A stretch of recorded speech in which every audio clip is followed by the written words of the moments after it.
तो नमस्कार बच्चों, कैसे आप सब। उम्मीद करता हूँ सब बहुत अच्छे होंगे। बच्चों देखिए, आज जीवन परिचय की अगली सीरीज में हम लेकर आए हैं कन्हैयालाल मिश्र प्रभाकर जी का जीवन परिचय। One of the most important है बेटा। क्लास 12th के बोर्ड एग्जाम में आपको ये हर बार देखने को मिलता है। ठीक है बेटा, 12th के आपके बोर्ड एग्जाम में ये आपको हर बार देखने को मिलता है। तो मैंने सोचा क्यों ना वन ऑफ द बेस्ट तरीके से, यानी बहुत ही सरल तरीके से मैं इसे आपको कराऊँ। बहुत अच्छे तरीके से मैं यहाँ पर लिख कर लाया हूँ बेटा, बहुत ही सरल तरीका है। तो मैं आपको यहाँ पर जीवन परिचय कराने वाला हूँ। ठीक है, तो बिना देर के हुए चलिए वीडियो को शुरू करते हैं भाई। उससे पहले आप वीडियो को लाइक, चैनल को सब्सक्राइब जरूर कर लेना। साथ ही साथ आप कमेंट करेंगे कि आपको और किस टॉपिक पर वीडियो चाहिए, तो मैं उस टॉपिक पर आपको वीडियो बनाने की कोशिश करूँगा। आपकी डिमांड जरूर पूरी की जाएगी। ठीक है बेटा, चलिए फटाफट से बिना देर के हुए वीडियो को शुरू कर लेते हैं। देखिए लिखा गया है, कन्हैयालाल मिश्र प्रभाकर जो है उनका जीवन परिचय है कि बेटा स्वतंत्रता सेनानी थे वो, और आदर्श देशभक्त और आत्मनिष्ठ पत्रकार, संस्मरण और रिपोर्टाज लेखों में अग्रणी जो थे। कन्हैयालाल मिश्र प्रभाकर साहित्यकारों में इनका विशेष स्थान है। यानी स्वतंत्रता सेनानी और आदर्श देशभक्त और आत्मनिष्ठ पत्रकार, संस्मरण और रिपोर्टाज लेखों में जो अग्रणी थे हमारे कन्हैयालाल मिश्र प्रभाकर, तो इनका बेटा साहित्यकारों में क्या था, एक विशेष स्थान था। मीन्स की एक अलग ही इनकी पहचान थी। आगे देखिएगा, प्रभाकर जी का जो जन्म था वो 1906 ईस्वी में सहारनपुर जिले के देवबंद कस्बे में एक साधारण ब्राह्मण परिवार में हुआ था। प्रभाकर जी जो थे इनका जन्म बेटा 1906 में सहारनपुर जिले के देवबंद कस्बे में एक साधारण से ब्राह्मण परिवार में हुआ था। इनके पिता जो थे पंडित रमादत्त मिश्र, ठीक है बेटा, इनके फादर जी जो थे पंडित रमादत्त मिश्र पौरोहित्य करते थे।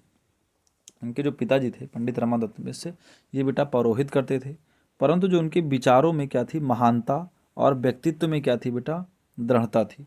इनके जो विचार थे उसमें बेटा महानता थी बहुत, और व्यक्तित्व में क्या थी, दृढ़ता थी। इनका जीवन अत्यंत सरल और सात्विक था। मीन्स कि इनका जो जीवन था बेटा बहुत ज़्यादा क्या था, सरल था, अत्यंत सरल और सात्विक था। इनकी जो माता जी थी बेटा, उनका स्वभाव बड़ा ही उग्र था। ठीक है, उग्र था। यहाँ पर उम्र लिख दिया गया गलती से, ये उग्र रहेगा। मीन्स कि बहुत ही आप समझ सकते हैं कौतूहल टाइप की ना, बहुत बिगड़ जाते हैं सबको तनिक से भी, है ना। तो वैसा इनकी माता जी का स्वभाव था। इनकी जो शिक्षा है बेटा वो नगण्य हुई, यानी इनकी शिक्षा दीक्षा जो है वो ज़्यादा नहीं हुई। अर्पण शिक्षा के विषय में इन्होंने लिखा है, मतलब अपनी शिक्षा, अर्पण नहीं, यहाँ पर अपनी रहेगा, अपनी, है ना। तो अपनी शिक्षा के विषय में इन्होंने लिखा है, हिंदी शिक्षा सच माने पहली पुस्तक के जो दूसरे पाठ थे, खरमल यानी खटमल, टमरम यानी टमटम, फिर पदार्थ संस्कृत, बस हरिओम, यानी बाप पढ़े ना हम, यानी ना बाप पढ़े हमा नहीं हम, है ना, ना बाप पढ़े और ना हम पढ़े। ठीक है बेटा, तो ऐसी ही इनकी शिक्षा थी। उसका बेटा लिखा हुआ है, जब ये खुर्जा के एक संस्कृत विद्यालय में पढ़ते थे तो प्रसिद्ध राष्ट्रीय नेता जो आसफ अली थे, तो उनके बेटा भाषण को सुनकर ये परीक्षा छोड़ दी। ठीक है, उनके भाषण को सुनकर परीक्षा छोड़ दी और स्वतंत्रता संग्राम में सक्रिय भाग लेने लगे। यानी अब इनका जो ध्यान था बेटा वो स्वतंत्रता की तरफ आ गया था। इसके बाद इन्होंने अपना संपूर्ण जीवन क्या कर दिया, राष्ट्र सेवा में लगा दिया। आगे देखिए बेटा, मिश्र जी सन 1930 से 1932 ईस्वी तक और सन 1942 ईस्वी में जेल में रहे और राष्ट्र के उच्च नेताओं के संपर्क में आए। यानी स्वतंत्रता संग्राम के चक्कर में इनको जेल भी हो गई भाई। और भारत की जो स्वतंत्रता के पश्चात इन्होंने अपना जीवन पत्रकारिता में लगा दिया। जब देश आज़ाद हो गया तो इन्होंने बेटा अपना पूरा जीवन पत्रकारिता में लगा दिया। ये एक सजग पत्रकार थे और सहारनपुर से नया जीवन और विकास नामक मासिक पत्रिका निकालने के साथ साथ साहित्य सृजन में भी संलग्न रहते थे। मीन्स कि बेटा सहारनपुर में नया जीवन और मासिक पत्रिका निकालने के बाद साहित्य सृजन में संलग्न रहते थे। इनके लेख राष्ट्रीय जीवन में मार्मिक संस्करणों की सजीव झांकियाँ हैं, जिसमें बेटा भारतीय स्वाधीनता के साहित्य इतिहास के महत्वपूर्ण पृष्ठ भी हैं। 9 मई 1995 ईस्वी को इस महान साहित्यकार की मृत्यु हो गई। यानी 9 मई 1995 को बेटा कन्हैयालाल मिश्र प्रभाकर जी की मृत्यु हो जाती है। आगे देखिएगा क्या लिखा हुआ है बेटा, प्रभाकर जी जो थे हमारे, है ना, देखिए प्रभाकर जी की हिंदी के लघु कथा, रेखाचित्र, संस्मरण, रिपोर्टाज एवं ललित निबंध लेखकों में अग्रगण्य हैं। ये भारत की स्वतंत्रता की लालसा लेकर साहित्य क्षेत्र में अवतीर्ण हुए। इन्होंने अनेक नई विधाओं पर फुटकर रचनाएं भी की, विधाएं रहेगा यहाँ पर, और पत्रकारिता के क्षेत्र में अपूर्व सफलता प्राप्त की। इन्होंने पत्रकारिता को स्वार्थ सिद्धि का साधन ना बनाकर महान मानवीय मूल्यों की स्थापना की। यानी ये नहीं चाहते थे कि हमारी जो पत्रकारिता है उसका मुझे इस सिर्फ लाभ मिले। ठीक है बेटा, इनकी पत्रकारिता जो थी, इनका मानवतावादी दृष्टिकोण, इनकी पत्रकारिता में इनका मानवतावादी दृष्टिकोण देखने को मिलता है। ठीक है, मिलता है यहाँ पर। आगे देखिएगा, ये एक आदर्श पत्रकार के रूप में मेहंदी जगत में प्रसिद्ध हुए। ठीक है, आदर्श पत्रकार के रूप में हिंदी जगत में प्रतिष्ठित हुए। इनके पत्रों में तत्कालीन सामाजिक, राजनीतिक और शैक्षिक थी, और ये निर्भीक और आशावादी विचारों का परिचय मिलता है। ठीक है बेटा, आगे देखिएगा।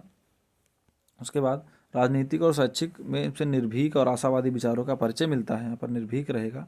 उसका बेटा क्या लिखा हुआ है, स्वतंत्रता आंदोलन में समग्र इन्होंने जीवन के समय, है ना, स्वतंत्रता आंदोलन के समय इन्होंने जीवन के काफ़ी ज़्यादा मार्मिक संस्करण लिखे थे। अब देखिएगा आगे, इनकी जो रचनाएं हैं बेटा कौन कौन सी हैं। प्रभाकर जी की हिंदी की विविध विधाओं में साहित्य की इन्होंने रचना की, और अब तक 9 ग्रंथ जो है इनके वो क्या हो चुके हैं बेटा, प्रकाशित हो चुके हैं। रेखा चित्र में देखें तो लिखा हुआ महके आंगन चहके द्वार, जिंदगी मुस्कुराई, और यहाँ पर लिखा हुआ है माटी हो गई सोना, भूले बिसरे चेहरे, लघुकथा में आकाश के तारे हैं और धरती के फूल है।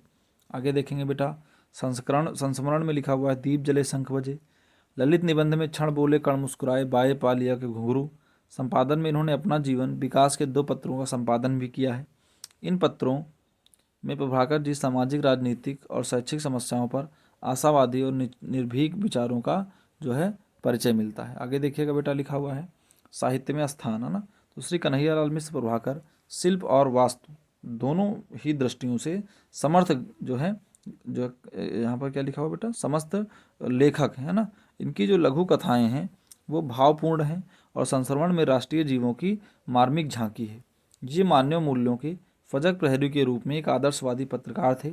देश तथा हिंदी भाषा की असाधारण सेवा के कारण हिंदीगत साहित्य में इनका महत्वपूर्ण स्थान है। ठीक है बेटा, उम्मीद करता हूँ कि कन्हैयालाल मिश्र प्रभाकर जी का जीवन परिचय आपको समझ में आया होगा बेटा।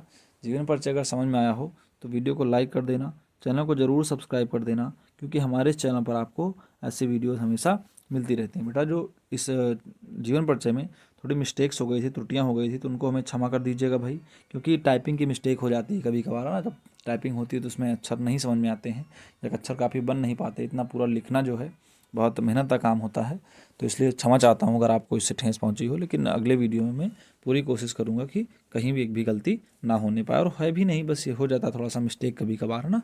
तो उम्मीद करता हूँ कि वीडियो आपको पसंद आई होगी। तो आज के लिए बस इतना ही, मिलते हैं अगले वीडियो में, तक के लिए जय हिंद और वंदे मातरम बच्चों।